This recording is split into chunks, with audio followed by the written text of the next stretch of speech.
Okay, so we're just going to show how to bake the normals and how to take the vertex color that was initially from Zbrush, and we're going to apply it as the base color in Substance Painter.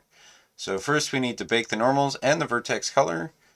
We start by going to common settings and finding our high-res model. Temple Cliff High, that should be it. And then the next thing we need to do, double check our max frontal ray, max rear ray. Usually put anti-aliasing on. 4x4 is probably a good idea. It always looks better. The other thing we're going to do is go down to ID and switch it from color source material, which would be if it was coming from Maya, and we're going to switch to vertex color for the ZBrush vertice color. And that's all we need to do to get it to bake. And then, yeah, let's hit bake. Cat's got behind the monitor.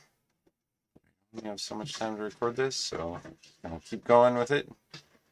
You cut that out, Cat.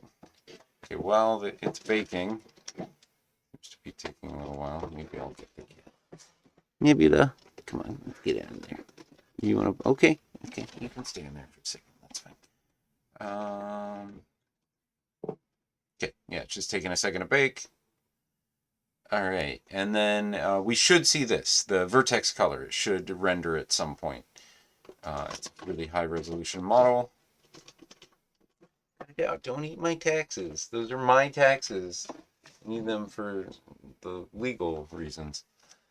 And there we go. We get the ambient occlusion and everything else as well. It takes a little bit longer because anti-aliasing is turned up.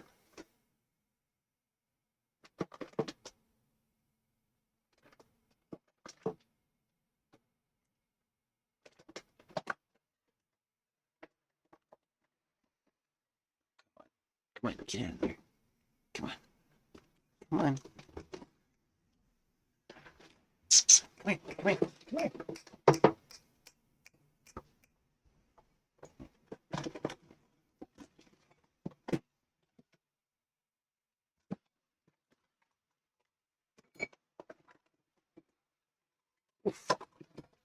All right, here's the cat. I wasn't lying. She's got the trouble. Okay, so did that finish? Looks like it did. Let's double check it. Go to return to painting mode. It's done. And yeah, looks like we've got our normal map here.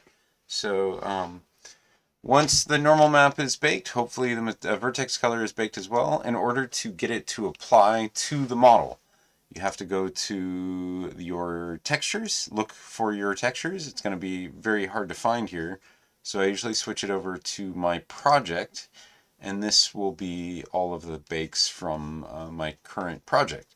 And it's color map from mesh. That's going to be the one that came in through the vertex color. You can usually just tell because it's the only one that actually has normal looking colors, or it looks like the vertex color that you created. So we'll start out by making a fill layer.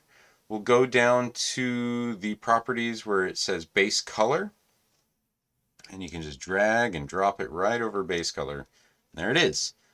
Might want to turn on roughness so it's a little not so shiny for this particular one, but there, now we have vertex color on this, and that is all. It will export out as a color. You can also put more things on top of it, make it even more interesting, but it is the vertex color you got from ZBrush.